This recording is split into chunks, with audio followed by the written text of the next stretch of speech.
The deadline is approaching to purchase tickets for the Stars Lottery in Saskatchewan. Stacey Comer has more on how you can support the cause. Well, it is getting very close to the deadline to get your tickets for the Stars Lottery in Saskatchewan. I'm joined today by the program manager of Lotteries for Stars, Mark Oden. Mark, thank you for joining me today. Thank you. Let's talk about this lottery. This is obviously something for a good cause, but it's kind of nice in that people have a chance to get something in return. So, not very much longer to purchase the tickets, though. So, how much longer can people get in and get in on these exciting prizes?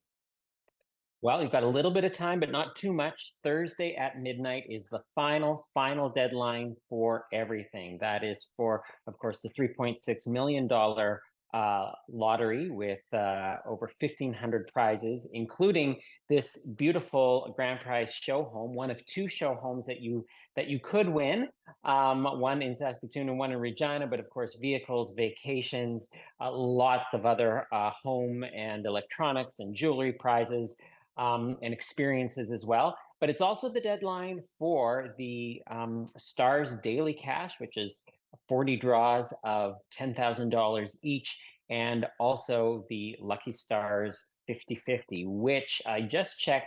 And it is the total jackpot right now is sitting at $1.99 million. So I'm sure it will be well north of 2 million by the time we're done. So that means you could be walking home with $1 million or more in your pocket. Well, this is always a lottery that people look forward to every year. Have ticket sales been going pretty well, Mark? Is it close to the point where it's a total sellout? Yeah, ticket sales have been going quite well. We've still got a bit of ground to cover to get to our goal. And this is such a critical lottery for us, such a critical fundraiser, the largest one in Saskatchewan, and it provides roughly about a third of the funding that we need every year. Of the portion that we fundraise. Of course, the government of Saskatchewan is very generously supports us about 50%, but that still means we have $11 million we have to fundraise for each and every year, and the lottery is a huge part of that. So we're very thankful, as always, for the support of people across the community for buying tickets, but we still have a ways to go, and we hope that people, if they haven't bought their tickets yet, they will consider doing so. Or if they have, maybe get a few more chances to win. And of course, we've got tickets at every price point and every budget. So it doesn't take a lot to get in on the ground floor. But of course, if you want to buy more, we will gladly take that. And just know, as you said earlier, that you're buying tickets on something that is potentially life changing, like winning a home or around the world vacation or a vehicle. But you could also not you could you will most certainly be helping to save lives at the same time. Well, and let's talk about that. Stars does come to Lloydminster quite often. Unfortunately, it's a operation that is needed when people are going through probably the toughest times in their lives. But that to me just means it's something that should be supported even more because you or a family member or a friend could end up needing the service. So tell me, when somebody buys a ticket, Mark, what is that money used for with Stars? Our lottery is quite unique in that the money is going directly to day-to-day operations. So you very literally can feel that you are a part of that mission when you see that helicopter in the sky. As you mentioned, it's one of those unfortunate but fortunate instances that you never want to see the helicopter coming, but it's good to know that our crews can be there to help people. And as you mentioned, we do come to Lloydminster and area quite often. In the last fiscal year alone, we were in Lloydminster itself more than 20 times, serving from both Saskatoon primarily, also from Edmonton, but also all the surrounding communities. We unfortunately need to come quite a bit, and so when you see that red helicopter overhead and you have donated to Stars or you bought a lottery ticket, you know that you are helping to put the fuel in that tank. You're helping to put the medications in the IV lines, or keeping the equipment and the technology that our crews use on board every day, making sure that it's current, it's up to date, and that our crews are continually at the forefront of their professions with ongoing education and just learning all of the latest advances, and it allows us to innovate as well, to bring things online, like, for example, blood on board, which is something that until STARS started doing it was not a practice. And now almost all air ambulance organizations across North America carry blood on board, which can be very useful to help save someone's life. That was started by STARS in Saskatchewan, actually. And we have other examples of that. And that innovation is fueled by the community support. So when you support the lottery, you very directly are supporting our 24/7 operations to make sure that we can be there for you, a loved one, a colleague, a neighbor, a friend, if they should unfortunately need us someday. Mark, if people are looking to get tickets, what is the best way to do that? It's very easy to go online to starslottery.ca, buy your tickets right there, or you can call toll free to 11 p.m. Every night, 1-844 STARS SK. I'll make sure I've got that correctly. That's 1-844-782-7775. Mark, thank you so much for joining me. I can see the show home behind you. As you said, it's beautiful, just one of the many prizes. So we encourage everybody to get their tickets. Again, Thursday is the deadline at midnight. So thank you for joining me, Mark, and good luck with getting those tickets sold for the rest of the lottery. Thank you very much. And again, thanks to the community for their wonderful support. Communication is important when going through the separation and divorce process. Stacey Comer has more on what is called powerful, non-defensive communication that is a part of the process.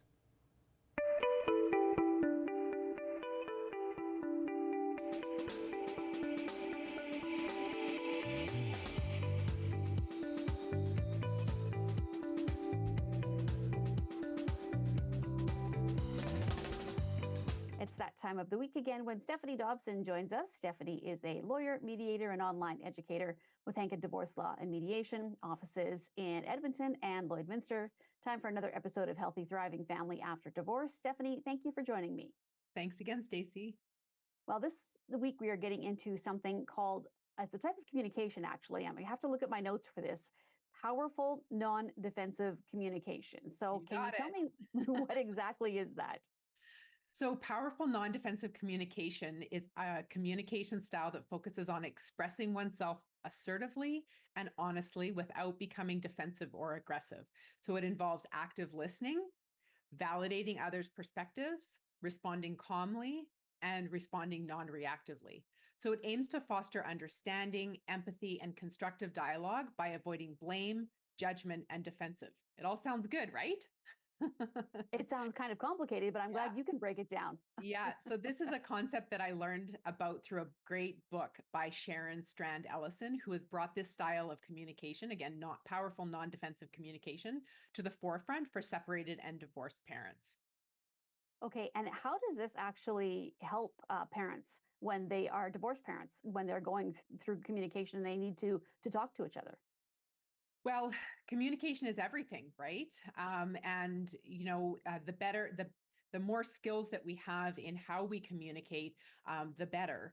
It's particularly beneficial for divorced parents because it can help them to navigate the complexities of co-parenting and to maintain a healthy relationship for the well-being of their children. So here's some of the benefits in the context of divorced parents, separated or divorced parents, I suppose. Reducing conflict, improving cooperation, modeling healthy communication, of course, to your children and within the family. It focuses on the children by being a child-centered approach to communication. It manages the emotions.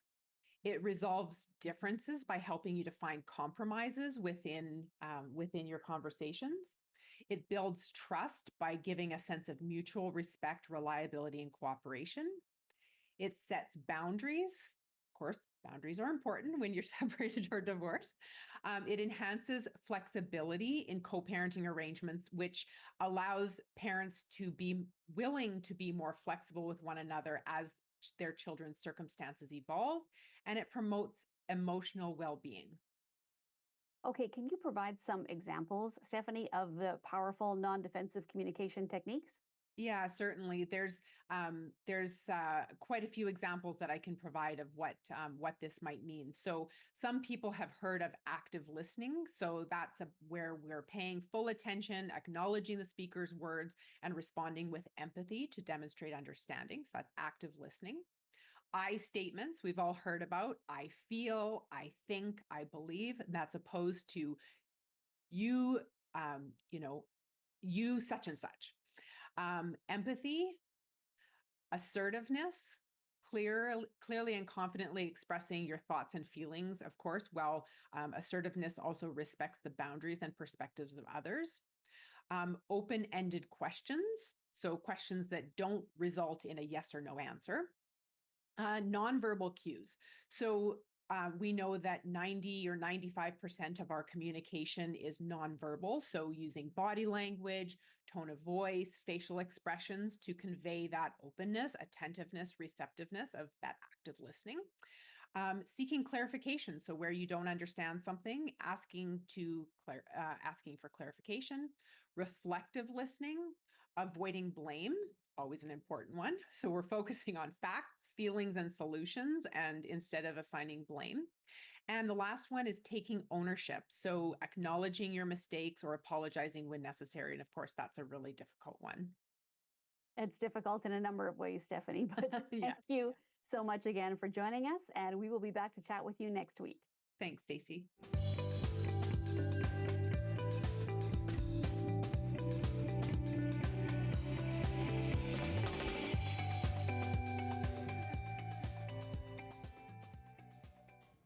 That's all for news. Sports is next, but first, here's a look at your closing market.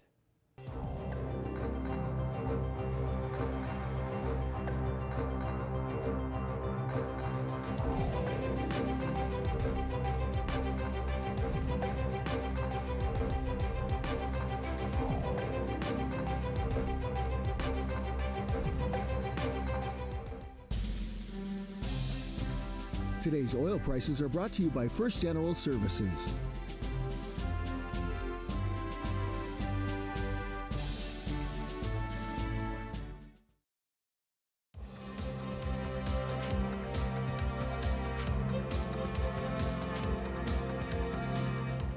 The Lloydminster Extreme have, for the third year in a row, made it to the provincial tournament. Our Thomas Wildman has more on their quest to win the big game.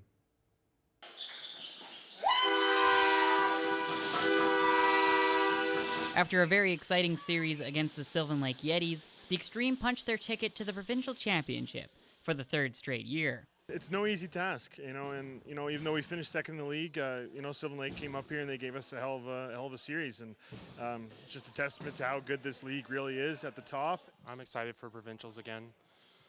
Last year we weren't.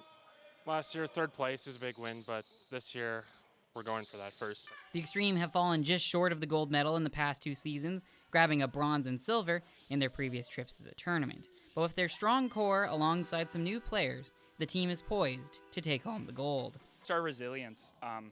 We go into periods being down 1, 2, 3 goals, and we come out on top. It just shows our character and how much of a dogs we are. I'd just say speed. I think this is probably the fastest I've seen our team play.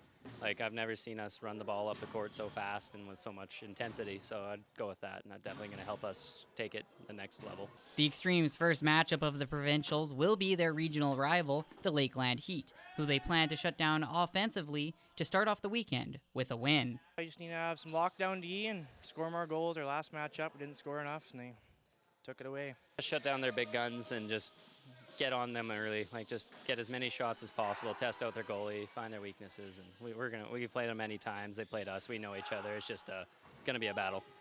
Thomas Wildman, Primetime, local news. Badminton is going to be causing a big racket here in Lloyd, with an upcoming tournament expected to draw a huge amount of badminton players from all over. The doubles tournament takes place on September 14th and already has about 250 athletes of all ages and skills competing. Yes, so we have a big tournament coming up to Lloydminster with an estimated of 250 athletes, so that doesn't include their families and whoever they're coming with. Hopefully we'll have more too by the end of sign-ups. All of the athletes competing in the tournament will be eyeing the same thing, the grand prize. So with this tournament, we have an estimated prize pool of about $4,000. So pretty big prize pool. With the pool A having, I believe, $1,200. So if you win that, $1,200 in your pocket. It's pretty nice. It's not just junior athletes signed up to compete in the tournament. Many high-level badminton players are going to be competing in Lloydminster. So you have the opportunity to play with some top-tier athletes who are currently playing for Team Canada, some provincial athletes and Pan Am champions. So that's, I think, a great opportunity for everyone, especially here in Lloydminster. Anyone interested in signing up for the tournament can register via a Google form posted on the Lloydminster Badminton Club's Facebook page. Now let's take a look at your agriculture prices.